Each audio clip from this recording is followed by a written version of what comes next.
সবাই পড়ে মনে সবুজের পতাকা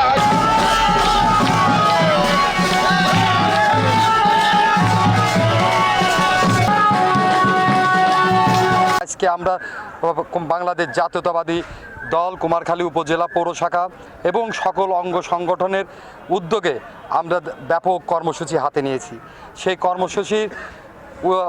কর্মসূচির হিসাবে আমাদেরকে প্রথমে র্যালি ছিল, তারপরে যে যেমন খুশি সাজতে পারে, তারপরে আমাদের লাঠি খেলা ছিল। সেই সাজার মধ্যে আমাদের বাংলার আবহমান ঐতিহ্যবাহী যে লাঠি খেলা সহ এবং বাংলাদেশের যে ইতিহাস সাংস্কৃতিক ধানের শীষ তারপরে সহ যে যেমন খুশি সাজতে পারে সেই জিনিসগুলো আমাদের ছেলেরা প্রদর্শন করেছে।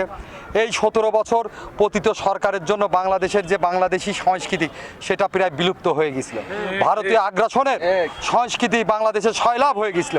সেই অপসংস্কৃতিকে আজকে বাংলাদেশের জনগণ যে বাংলাদেশি যে সংস্কৃতি সেই সংস্কৃতিটাই আমাদের শিয়া বাটার ও ভিটামিন ই সমৃদ্ধ লিলি হালাল বিউটি সোপ, যাতে নেই কোনো অ্যালকোহল, নেই কোনো অ্যানিমাল ফ্যাট, এমনকি নেই কোনো ক্ষতিকর প্যারাবেন। আগামী দিনের রাষ্ট্রনায়ক জনাব তারেক রহমান আমাদেরকে বাংলাদেশি জাতীয়তাবাদী যে সংস্কৃতি সেই সংস্কৃতি আজকে কুমারখালীতে পরিস্ফুটিত হয়েছে এবং আজকে এই আনন্দ ঘন পরিবেশের এই উৎসাহ উদ্দীপনাটা আরও ব্যাপক আয়োজন ছিল আমাদের।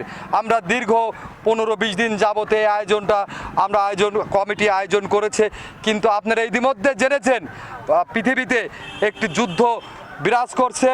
ইসরায়েলের আগ্রাসনের মাধ্যমে ফিলিস্তিনি মুসলমানদের উপর যে গণহত্যা, শিশুদের হত্যা সহ যে হত্যা করেছে সেই হত্যা আজকে মুসলিমরা গণহত্যার শিকার হয়েছে। এই গণহত্যার জন্য আমাদের হৃদয় রক্তকরণ হয়েছে। সেই জন্য আমরা এই পহেলা বৈশাখ কর্মসূচিকে ছোট আকারে করে নিয়ে আসছি।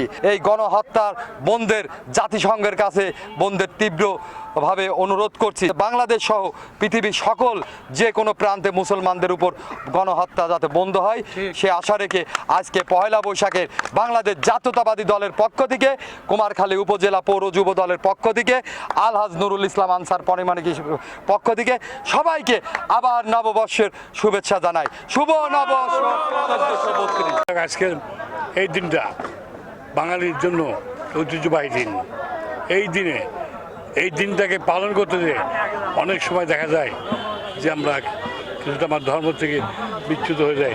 আমরা কিন্তু তার সে আলোকে আমরা ধর্মের বাইরে কোনো কিছু করিনি।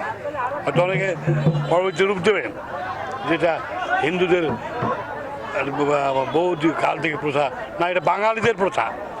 এটাই আজকে আমার দল প্রমাণ করতে চেয়েছে যে গ্রাম বাংলার ঐতিহ্যবাহী লাঠি খেলা, হাডুডু খেলা, কাঁদন খেলা, বিভিন্ন খেলা যেগুলো আছে এটাকে পুনর্জাগরণ সৃষ্টি করার জন্য বাঙালিদেরকে এক মঞ্চে আনার জন্য চেষ্টা করেছে। লিলি হালাল বিউটি সোপ, বিএসটিআই কর্তৃক সনদপ্রাপ্ত দেশের প্রথম হালাল বিউটি সোপ, দীপ্তিময় উজ্জ্বল ত্বকের জন্য।